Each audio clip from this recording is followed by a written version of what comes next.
आडत दुकानाचा शटर खोलून हळदीच्या पोत्यांची चोरी, 40 ते 50 हजारांचे नुकसान।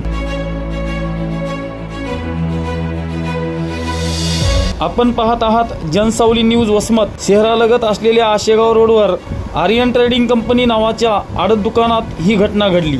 दुकानाचे मालक सुनील माधवराव कुबडे राहणार पिंपराळा यांच्या दुकानातून चोरट्यांनी मध्यरात्रीनंतर 2 वाजण्याच्या सुमारास शटर तोडून दुकानातून हळदीचे अनेक पोते चोरून नेले। आजच्या बाजारभावानुसार 40 ते 50 हजार रुपयांचे मोठे नुकसान झाले आहे।